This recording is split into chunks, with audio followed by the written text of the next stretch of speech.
Welcome to the International Schools Podcast. Good morning, good evening, or good afternoon. Dan, lovely to Hi, see John. you. You How too. are We haven't you? spoken in I'm very good. We haven't spoken in a while, John. It's been a while. No, you actually made a phone call to me, like randomly. We had a wonderful conversation. That was over a month ago, wasn't it? Was it? I don't even know, but Yeah, it's time just nice flies. Yeah, periodically. We just talk to each other about personal definitely. stuff in our lives and Dan's family and my family. So that was nice. Yeah, Dan, things are heating up. Mythos is out, and yeah. people are talking security. It's no more a tool; it's now a system. And I think we've gone beyond the tool, and we're talking about much more kind of impactful. I'm not going to say scary, but I know that you're doing a lot of cybersecurity. Is that something that's having a domino effect on you? It is in a lot of different ways. I mean, if I just talk about my personal situation, I mean, obviously we're a Google partner, Gemini. I use Gemini all day, but I'm actually, I mean, I've got Claude Desktop open, Claude Co-work on my Mac. I mean, I'm using it. I have it as a separate desktop. I'm using it all day as well. So I think just in terms of my personal workflow, like you, John, it's astronomical. But I think in terms of our cybersecurity stuff, AI enhanced attacks is becoming huge, and it's definitely something that schools need to protect themselves against. Yeah, and I think this whole security thing is going to become far more apparent in day to day as we see these powerful AI tools, and especially agentic AI, who actually anybody, a 9-year-old kid, could actually create an agent if they wanted to. So I think it's Yeah. just timely. Today we have Corey Layne Crouch, who's at AI for Education. And I'm sure many of our listeners are familiar with it. It's a phenomenal and great resource. They do webinars. They do a lot of work with schools internationally. If you go to their website, it says dedicated to AI literacy for 1 million educators and students. And I know that's one of their goals. Corey is a chief program officer and a former high school English teacher, and has been a founding public charter school principal and edtech executive. She has over 20 years experience leading innovation in school design on equity and access, and she also specializes in educational institutions strategically and responsibly integrating AI. She's a practitioner. She's partnered with institutions worldwide, independent schools, international schools, and large public school districts, colleges, and universities. And she provides strategic consultancy on AI policy and adoption roadmap development. And she's a frequent keynote speaker, panelist. And I think you're going to find this super interesting. I always enjoy what Corey and her team have to deliver. Do go to the show notes, as we say every time. Corey's been generous. She's put the full bio there and some links, so you're going to want to tap into that. Corey, welcome to the International Schools Podcast. Thank you, John and Dan, for having me. I'm excited to be here.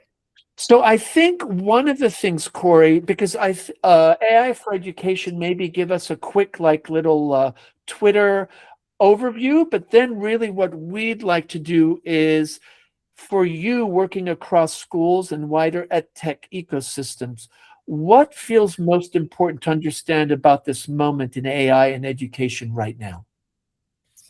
Yeah, so AI for education, like you shared, we really work to recognize the incredible opportunity and power that generative artificial intelligence and evolving agentic AI can have for setting young people up for success and for having a fulfilling life for themselves. And we also recognize the limitations and the risks and how school and learning and what it looks like and the role of the teacher and the role of the student has to continue to evolve and adjust in order to set young people up for that future. And so we do work where we are just talking about all the way from what is generative artificial intelligence, how is it developed, what can it do, and why does that then understanding impact the mindsets we have to have when we're using it, especially in learning and educational contexts, and how do we get the most benefit from it while really minimizing those risks and those limitations. And I'll share a little bit about the question, John, that you asked of what is most important right now. And while anybody that knows our work at all is not going to be surprised by this answer, but I'm going to say foundational generative AI literacy. And what we mean by that is that foundational knowledge of what the technology is, like I just said, the mindsets that we should have as users that allow us to use it safely, ethically, and effectively. And I'll give an example of what we mean by that, of the conversation I was just having with a global group of program leaders that are leading entrepreneurship programs and workforce readiness programs for young people around the world. And we were talking about safe use and understanding, okay, if I have this unique business idea, how do I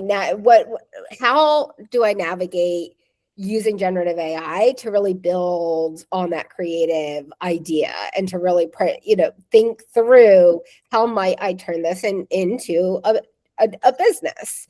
And what we were talking about was actually data privacy and security. This question of how can I be sure that if I put this idea into a chatbot, that somebody isn't going to take it and essentially make a business of their own. And so the answer to that question, one, understanding the risk of that happening is rooted in understanding how generative AI works. Okay, so, and then part of that is understanding that you can control in most of the time whether or not your chats are used to train the model. So then we were talking about building this habit of reading terms of service, checking data privacy settings. How do you control it? And then having reflection questions of being really intentional about what information even with that understanding, what information am I comfortable giving in an AI tool, and what do I want to think about independently and then refine with an AI tool versus what might I actually just want to keep, to myself, or to how might I just get feedback that maybe not just for myself, but from a trusted human collaboration. Just an observation on the entrepreneurial thing there. Like, I think whoever worries about that is worrying about the wrong thing. The person is worrying that they're getting their business idea, because I'm someone started a few businesses. I know, John, you've started a few entrepreneurial ventures, and you have as well, Corey. Like, I could tell everyone who's listening to this podcast, my latest ideas now, no one's going to do anything about it. It's execution is the only thing that matters. Like, and everyone is paranoid of it. No, everyone's going to find out about my amazing idea. Your idea is not amazing. My idea is not amazing. Anyone, like, I could tell everyone now, no one's going to do it. It's all about execution. Sorry, I just have to say that. Yeah. And I love that. And I love that how it's like, this is actually not a question about AI. Yeah, it is. It is like understanding that the AI and how you might use it for that is table stakes in some way. Exactly. In those programming. And the last, I wouldn't say, the thing that we don't want them to do, and even in the conversation of the folks leading these programs, they were saying out loud, oh, I realized I didn't totally understand what we meant by thinking about data privacy and security. But what we don't want them to do is spending all of their cognitive energy wondering, what's going to happen if I put this idea into ChatGPT. So that's a way of saying foundational AI literacy, but that's such a buzz term. So it's not just like, okay, AI literacy, we had one session or we had one conversation with students about it. It's like, how are we really thinking through the skills and the knowledge and the cognitive development that we are giving to our young people, and we want them to develop, knowing that this technology exists and they're going into a workforce where this technology exists. How are we thinking through that and applying our own understanding of the technology?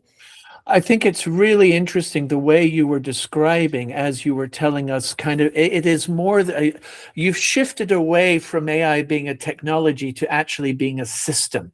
It's kind of it's like an operating system. It impacts so many different things. And what you're telling us is that it has to be multidimensional. It has to be metacognition. It has to be about critical thinking, problem solving.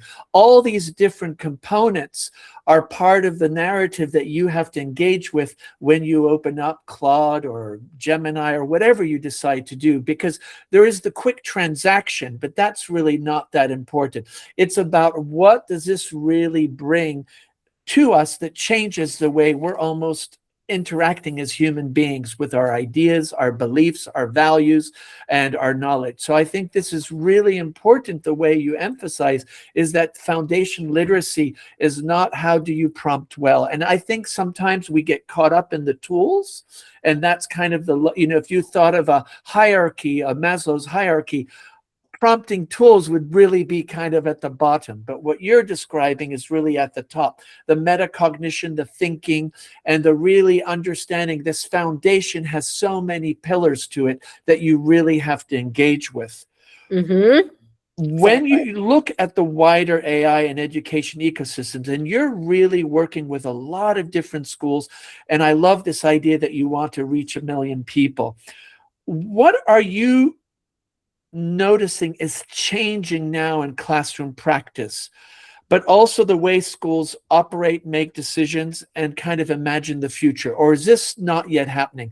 I'm just wondering, because you have so many data sets, and there must be some significant shifts. Some people aren't. I mean, I do workshops, and there's schools that are just beginning. They want to know how to prompt. They're like, oh, I didn't know about ChatGPT. But then there's, schools like Dan that have coworker on their desktops. They have maybe an agent they've developed.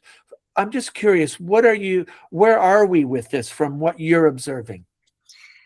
Yes. So where we are, John, and you just mentioned it, a lot of the time, I would actually say it's not changing practice a whole lot. And and as an educator myself, I understand why, because nobody said, hey, by the way, education and teachers, we're going to release an easy essay button into the world, and all of your students are going to have access to it. So we're giving you a year to rethink the way that you're going to assess critical thinking. Right. We didn't get that heads up. And so we didn't get the memo. We didn't get the memo. And, I have extra time to think about how to redesign my learning for my students, said no educator ever, right? And leaders, they're so busy. And so what we're seeing is, but it's here, right? When I talk to high school students, when I talk to students in buildings, I always ask them to estimate how many of your classmates do you think are using generative AI for schoolwork and learning in some way, be it with the best of intention and they're being self-directed, or they're like, oops, I ran out of time to do that assignment. I'm going to see if I can get away with ChatGPT doing most of it for me. And students consistently answer above 80%. Many of them they kind of scoff and they're like 100%, but we also do know that some students are abstaining. And so given that, some of what we're seeing in classroom practice is some people are saying, you know what, we're going technology free, which is a controversial decision in a lot of ways, because that there is both like, well, hold on, you don't want to just pretend that this technology doesn't exist or that it's only used for cheating, because young people need to be prepared to think really intentionally about how they're using it with their thinking and expertise modeling it. So there's a little bit of banning happening. There's paper and pencil happening. And then the other thing that's happening is like, okay, no, actually, we're going to try to integrate the technology, and we're going to use edtech tools or specific point solutions to, though, still do things the same way that we've always been doing things. So I have seen some excellent applications of AI-powered tools in a traditional model, if you will, classroom. And when I say traditional, I mean, we're like, yep, that is still 25 students with a teacher in desks, industrial model of education. That model's not working for all students. Quite frankly, it's not working for most students at least in the US. But there's that. And then where I get really excited, and I understand, I say this with a spirit of generosity, and we always meet people where they are and see where we can get them next. And then we have a small group of people that are saying, hold on, let's think about the learning science. Let's think about the purpose of education in school. And let's think about the resources we have available to us to redesign the way that we're running school, as well as enhance and expand the way that we're designing learning. And we're actually going to blow up our understanding of what school looks like and completely reimagine it, and then build the infrastructure to do that. And there are small pieces of folks that are doing that and that are trying some things out, but what I am seeing is that is becoming more and more a conversation. So you have the like, I'm just reacting and trying to preserve some student learning. Then we have the like, you know what, I'm going to integrate the technology in my very traditional model and enhance that student learning, some to varying successes. And then we have some of that more innovative, like if we were to completely reimagine school, what could it look like and what is it going to take to get there?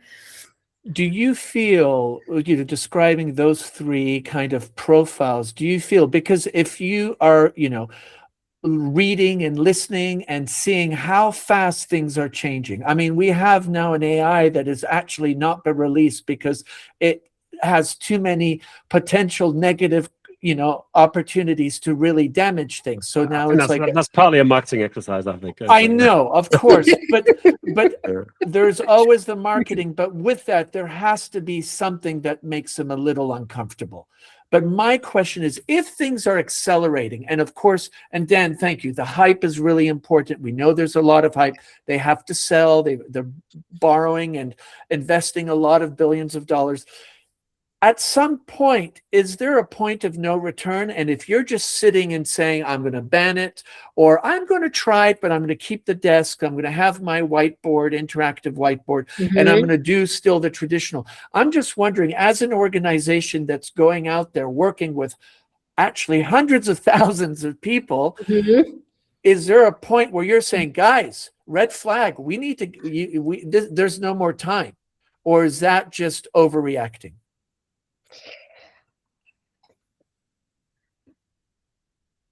I ask myself, am I pushing too hard and we have more time than I'm conveying, with this set of educators? Can I add a point on this? Sorry, Carol, you finish first. No, go down. Oh, I was going to say, or are we not pushing hard enough?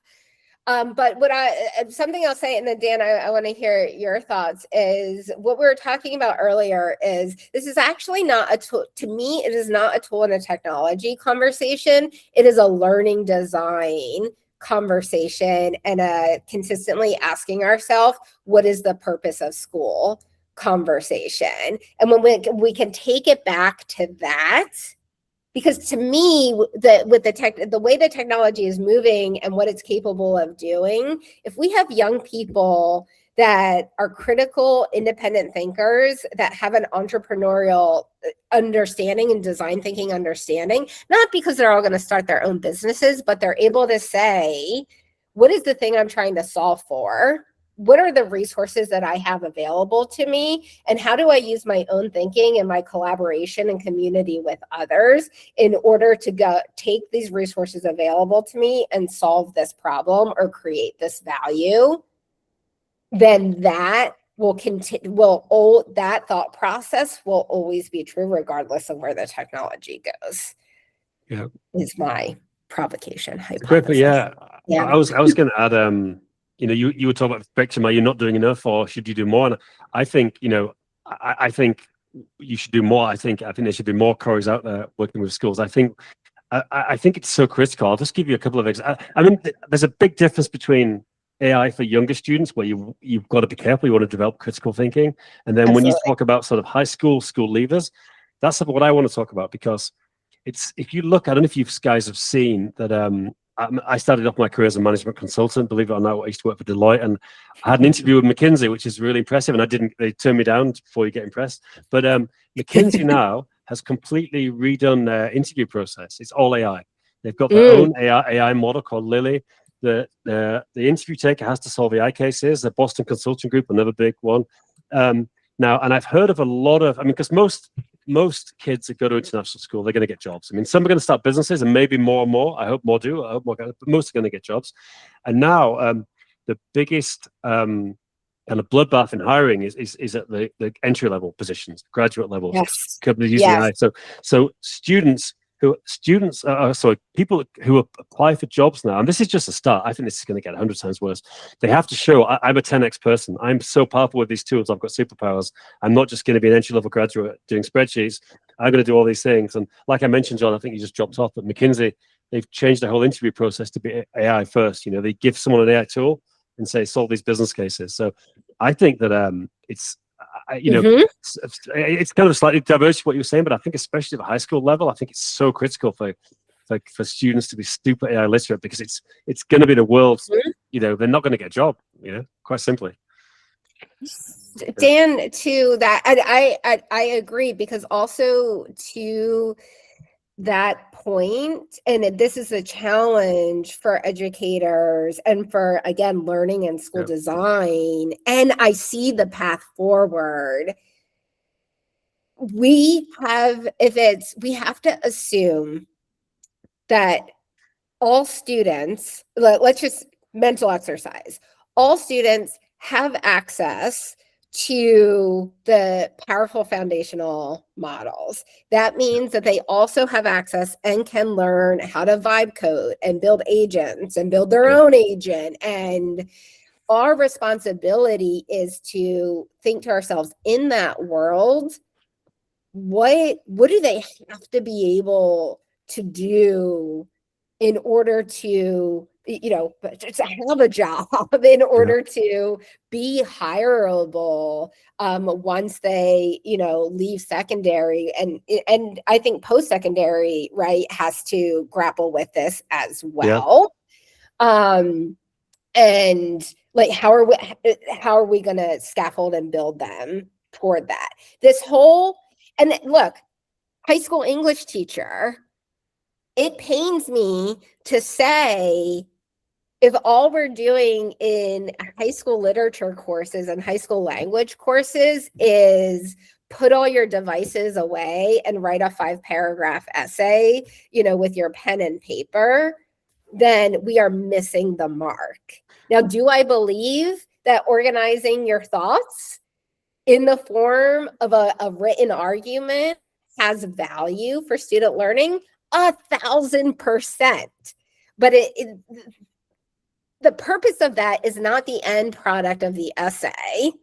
I want more essays to grade is also said no English teacher ever, right? The purpose isn't the end product. The purpose is the learning and the productive cognitive struggle that young people go through to get there. And so we have to say, we want that learning and productive cognitive struggle.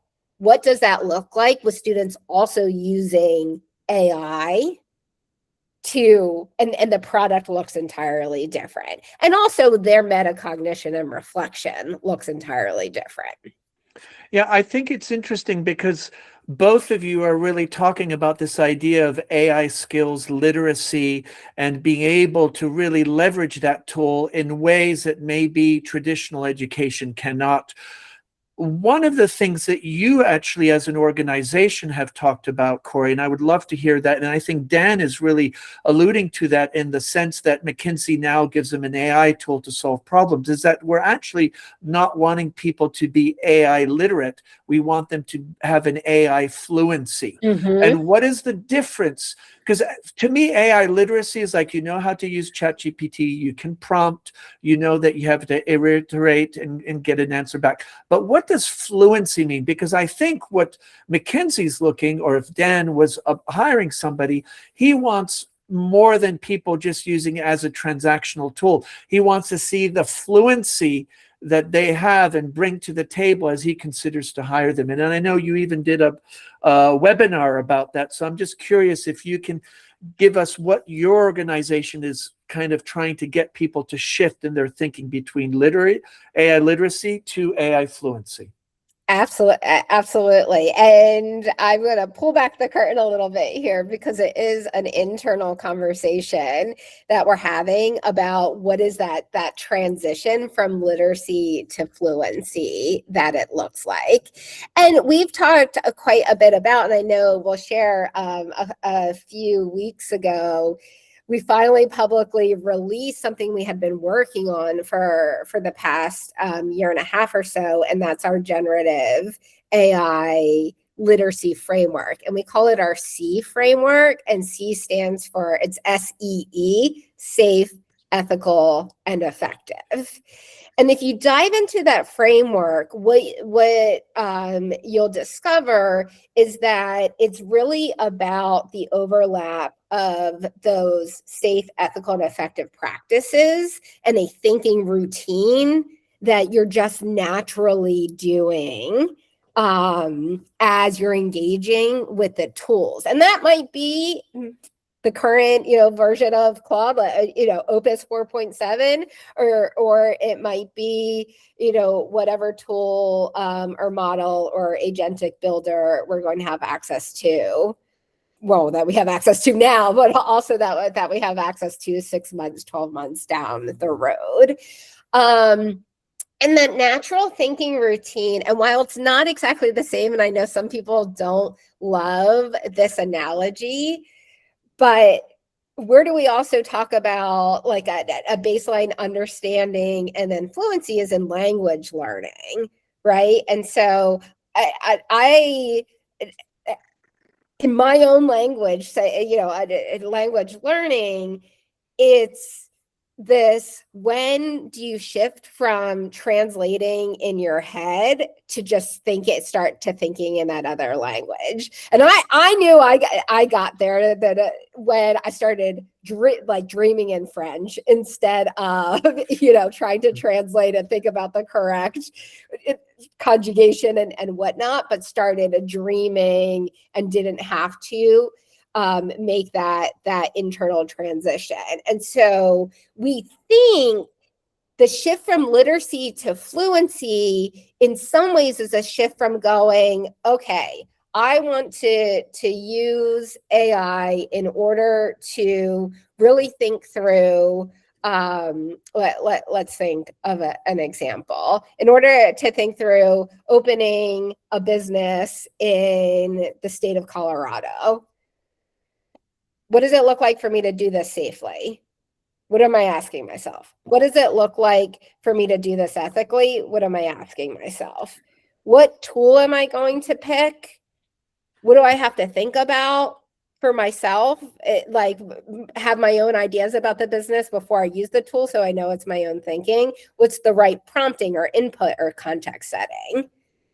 Not having to pause and as explicitly go through all of those reflection questions, but it's just the way that you use the technology, if that makes sense. So it's like an intrinsic. So you're saying you want it to become intrinsic. So when I'm engaging with any, say I want to solve a problem or want to create, as you call it, a value, I intrinsically go through the C framework in my head, but I don't stop and actually label it. It's kind of just in my head. Right.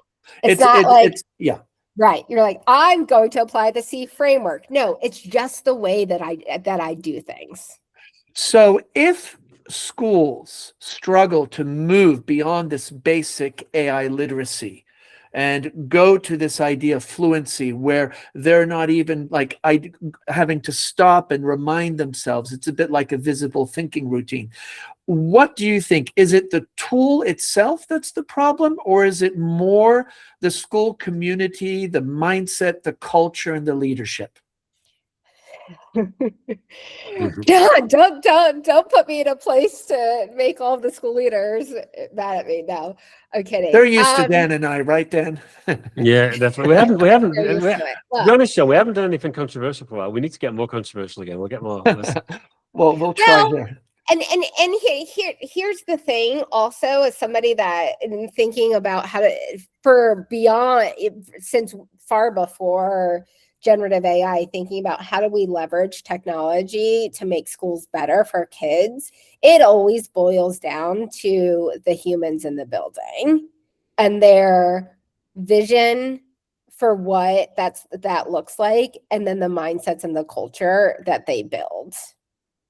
It's not a tool conversation. It is a, like I said, like a learning design and a school design conversation. Are tools part of then what you do with that? Of course, 1,000%. But if we're only ever focused on the tools, then we're going to keep hitting, because of how this evolves, we're going to keep getting stagnated. I was talking to one of our partners and we were doing a strategy jam session the other week because she was a little stuck. She was like, look, I've given leaders and educators this opportunity to build a custom chat bot, to, think about what a pilot would look like. And there's a lot of energy in the room, and they learn how to do this thing, like use this tool, build this thing. And I'm really excited that we're going to get some momentum, because this partner is saying, I want a shift from consumers to creators, to design thinkers. And I was like, well, and what we kind of boiled it down to, that was a bit of an unlock, was you're creating a lot of experiences to engage with the tools, but what is the mindset and the approach conversation that you're having? And she was like, oh, right. And so That's again, it's interesting. not as if it's like simplicity on the other side of complexity, but if the charge is actually you are empowered to explore the tools that are available and see what you can do to solve a problem, solve a pain point, make something better. And in fact, as educators, we have as much as the educators is busy, we actually have a responsibility to be doing that. Because that is what's going to unlock that understanding. So it's growth mindset. It's design thinking. Again, it's entrepreneurial thinking. It's I'm not a consumer of technology. I'm not just a consumer of products, but I'm a creator of learning experiences and solutions. So I really like that idea, and how you have that anecdote with this person that, suddenly when you said dispositions and mindsets, Yes. it kind of clicked. From my experience, I do a fair amount of workshops on AI with teachers, and what I notice is they're very bold in their ideas. When you're in a room and you got Post-its or whiteboards or whatever, Mentimeter or whatever you're using, they tend to be very bold. But then when you get into the conversation about, okay, you're being bold with your ideas, now we're going to implement them, I generally, and I'm generalizing, see a very sudden turn to caution. Often part of it is because they are not empowered. They're not the building principal or the school director, or they feel that there are too many other people that are going to say no or push back, that it's just better to be bold in my head, but be cautious in my actions. And I'm wondering if you have any thoughts on that. Is it the structure? Is it because we still have bells?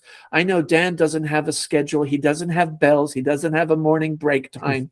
You know, I'm just wondering if is that part of it, or what are you seeing in your own work? Kind of there's the boldness in ideas, but there's a caution in action. Well, I think it's a few things, John. You name some of it. What leaders can do, one of the best things they can do is create the conditions for psychological safety in this exploration and then trying things out. Let's test it out and like let fail fast. But also, I will say that when we are working with young people in schools, there is an appropriate level of additional caution, right? Because we are putting, you know, especially if we're thinking about and talking about, you know, students directly using the technology, and so we want that balance there. And I do think it's right to let's be bold, let's think big, right? Some classic design thinking, no constraints. And then again, this is where that underpinning of AI literacy and understanding. And then we have the layer of what do we have to take into consideration to make sure that this is safe and that it is an opportunity for students to use the technology to push and enhance their thinking and not replace it. And while when I say that in the abstract, it's like, well, yeah, in practice, it is very nuanced. It is so easy to slip into, and the term that has been coming up in the research, to slip into cognitive surrender. So to bring it back, one, leaders, if it's some of it is like, well, I'm not the decision maker, I'm not sure I have the permission to try to implement this bold idea, leaders can create the conditions for that. And part of creating the conditions for that is, one, try it. And if it doesn't work, we still learn from failure. Absolutely. But Absolutely. also, how do we do that within like the guardrails and the sandbox of also ensuring that we're not putting our students' safety or cognitive development at risk? And what that is reflection, you know, clear monitoring of what the implementation looks like. No, I think it's so important how you highlight this idea that leaders can actually be innovative within maybe the box. You know, you can be innovative within the box of the constraint. Yes. You don't have to always be out of the box, right? And I think that's really important. And also that I like the way you mentioned the idea that it's very nuanced. You know, I think every context, every culture, every community is so different. So really having a one-stop shop that works for everybody doesn't always work for everybody. And I think you kind of brought that together.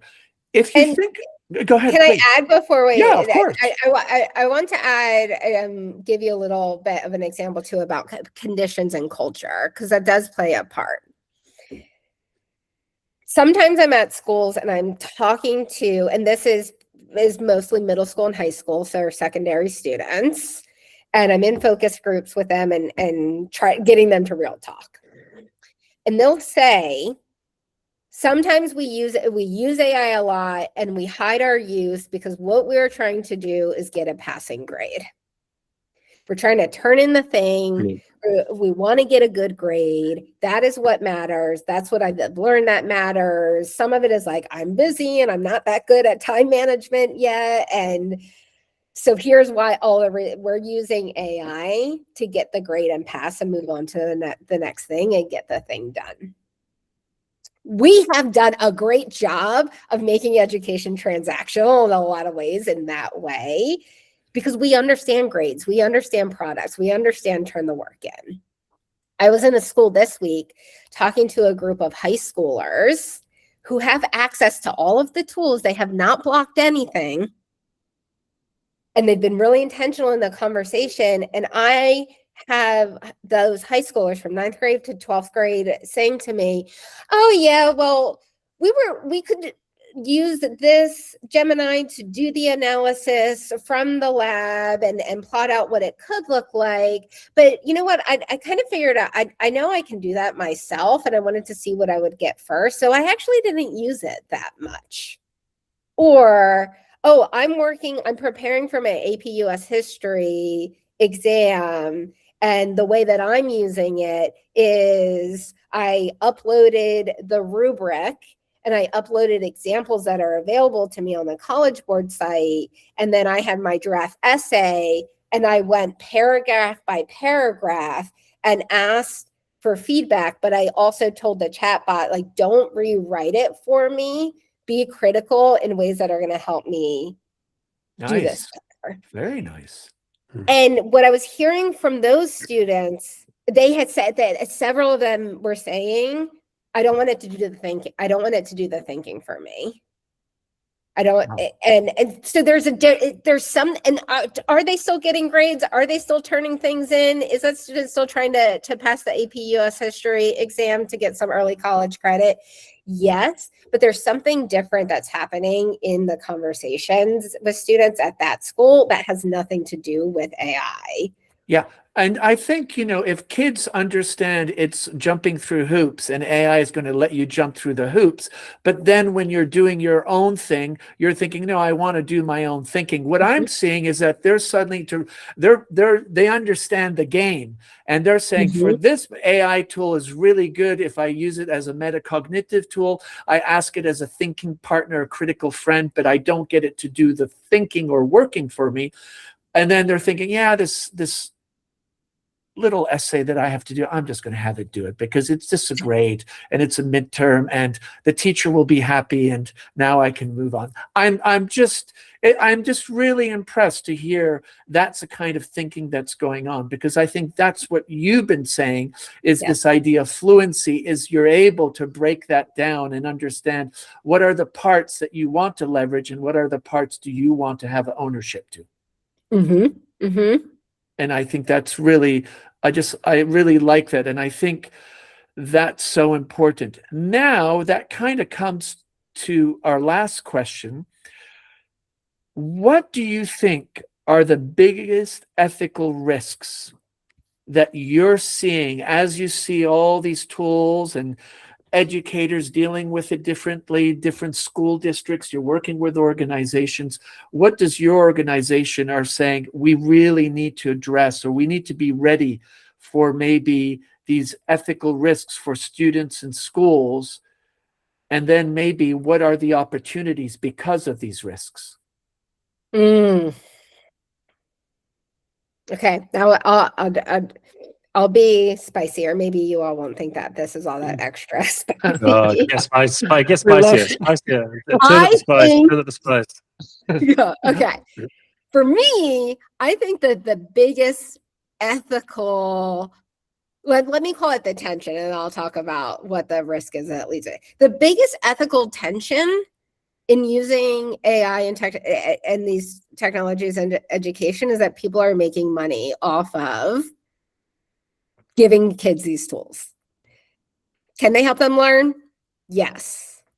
Are, for-profit, venture-backed, be it generalized, large company, the incumbent tools looking to make money in the education market? Yes. Even the venture-backed for-profit startups. Is when you say the goal is to do right by students and educators, or the goal is to build a profitable company that I can eventually have an exit for. Love some of these innovators in the space, but let's all be honest. If it was only do right, but you know what? You're not going to have the big buyout. These big companies, they don't care. I don't want to sound like a communist. I'm a business guy, but they don't care. Even Google and Microsoft, they're just big businesses. They're here to make money. That's the reality. Businesses, and so there is, and selling into education is a massive, globally is a massive $1 billion. Now, do I think that that? Of course, we need businesses that are building services, but I think we've got to be really honest about that tension, because then the risk and the harm that is happening. We said that the early research is showing us that this is happening. And my being optimistic hope is that we're getting more ahead of it than we did with social media. There are benefits to young people getting addicted and having both cognitive over-reliance and social emotional over-reliance on AI tools. And we see it in the research and the data already, and then still anecdotally in conversations. Every high school focus group I'm in, it's always a friend. It's never I have, an AI boyfriend or a girlfriend. It's always a friend, but it comes up unprompted. And some of them are saying, actually, I have a friend that now seems that it seems like they can't make any decisions without asking ChatGPT first. And I'm actually concerned about that. So biggest ethical tension, this is a for-profit business. There are large businesses, Dan, like you said. The risk is that over-reliance and actually us losing human agency and human connection and handing it over to the technologies.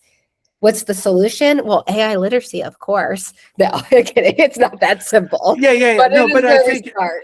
no, but I think we're laughing at that AI literacy, AI fluency. But if everybody has a solid understanding that there are 9 companies in the world, 4 are Chinese, 5 are American, they're all run by men, and they have more and more power. Look at what happened when a country elects a new official. They all line up and they start giving gifts. We can see with AI safety, things have really changed. There's just so much. So I think your point is really important. And they're all lobbying, try to bring up a drawbridge to make it harder for other people to come along afterwards. I mean, Anthropic, OpenAI, they're really focusing on pushing so much regulation under the guise of helping things and safety, but really they just want to get the regulation to prevent people coming in and competing with them. So that's a big risk. Yeah, they've got the money to buy up the politicians. Yeah. But no, I think, Corey, your point's important, even though as you highlighted, the ethical risks and this dynamic of, corporate entities, is their heart for student learning or is it for profit? And, I think Dan, in his always very honest way, has told us they're in for profit. And I think many of us agree with that. They don't care about anybody listening to this podcast. They don't care about us. We're nothing to them. They just want to make money, which, I mean, like Corey said, they make it, someone makes amazing products. I mean, I don't have to be friends with a CEO, if it can help me, then great, Yeah. And we want our young people to have that opportunity too. I could sound be like, down with capitalism in some ways. And what do I actually want for every student that's ever been in my classroom in a school that I've supported? I want them to have a pathway to go make as much money as they want and live the life that they want. So so it is about how do we make sure they have that foundation so that they can go do that too. Absolutely. Corey, we always ask, what would be one kind of thought or little reflection you would want our listeners to go away with as they think about the topics that we engaged with, from AI literacy to AI fluency? You have the C model, how it becomes intrinsic, and some of the challenges that school leaders have in the structural organization of schools and trying to be bold, but then when they go into actions, they're more cautious. Is there just something you would, you can share out, or just a little nugget as we wrap up here? It's gonna be a call to action for, if you are listening to this, take 10 minutes and go try out a new tool or a feature that you haven't tried. Do it for yourself, for something that you're trying to solve for or that you're curious about. And then take a moment to reflect on, what would it look like for me to use this to prepare students for the future? That's Wonderful. what I would have them do. So we have a call to action, and I think we're all going to go and try a new tool. That's always exciting. It can be a lot of fun. And I like the way how you take that personal action and turn it into something that you bring back to the classroom, because at the end of the day, as educators, it's about student learning, right? Everything boils down to that. And that's what we're here for. Can I just add something to that? Because that's a really good point. I've got a bit of a confession. Like, I was really far behind on AI. I mean, John, I've missed quite a few podcasts recently because it tends to be on Wednesday when my son's got rugby and I'm driving him around. But like I was really behind. I mean, even though I'm someone we're a Google partner selling Gemini and stuff. I mean, even compared to my colleagues, I didn't have the time. I was so busy. I'd already gone down the crypto rabbit hole, and then it was the AI rabbit hole, and I was really far behind. And then like about a month ago, maybe 3 weeks, I started really getting into it, and like it is unbelievable how quickly you can upskill. Like Cole was saying, learn a few things. It's so quickly. I mean, this weekend.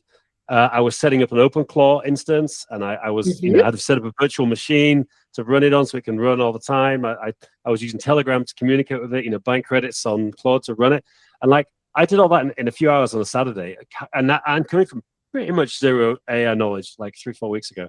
It's I mean, that doesn't necessarily, say I'm learning things about the ethical use of it, but like in terms of the practicalities of learning AI, you can learn so quickly, and obviously great resources from Corey and other people like that. But it's I think for anyone listening to this, don't feel that you're too far behind, because first of all, something new comes out next month, right, Claude Code, anything, and then that you might as well forget about everything that came before. You just got to learn the new thing, Exactly. No, I think that's a really good point, is don't worry about what happened last week.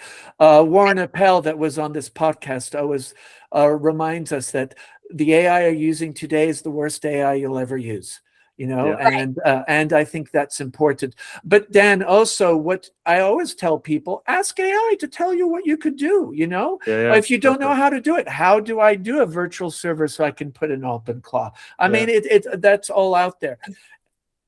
Corey, thank you. And I want to remind our audience show notes, and also it's aiforeducation.io. I really invite you to pop over there. They do webinars. There's a lot of great frameworks and resources that are available. You can subscribe. And of course, they're out there to help schools and organizations. So I know you'll have Corey Layne's LinkedIn, so I'm sure you can drop her a message. And from us, from Dan and I, thank you for your continued support and comments, and also the LinkedIn group. We really appreciate you going in there, sharing ideas and commenting. And if you like conversations like this, go to your podcast review and say something nice, or give us some feedback on something that we could do better. But we, as always, appreciate your support and your listenership. Corey, thank you again, and all the best as you continue your journey in educating. I just love the sentence, dedicated to AI literacy for 1 million educators and students. Yes. Thank you all for having me. This has been such a joy, and I'm excited to just continue the conversation about, and with anyone that wants to talk AI literacy, school design, and learning design. So thank you so much. Why stop at 1 million, Corey? Get to 1 billion. Well, right. Have you seen the social network? There was a great quote in there, like, $1 million isn't cool. You know what's cool? $1 billion. Yeah. Same with you. You know what's cool, Corey? 1 billion users. 1 billion educators and students. I think now, unfortunately, it's 1 trillion, guys. Sorry to burst the bubble. Thank you both, and all the best. Thank you again. Bye. Take care.